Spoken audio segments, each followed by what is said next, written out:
Hi guys, welcome back to my YouTube channel. Please watch the full video, hit that like button and do not forget to subscribe my YouTube channel. Let's get started.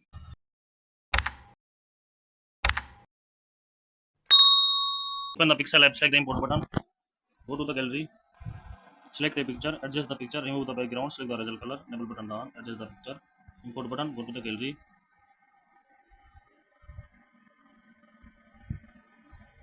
select another picture, adjust the picture, remove the background, select the original color, enable button down, adjust the picture, select another picture, adjust the picture, remove the background, select the original color, enable button down, adjust the picture, select the import button, go to the gallery,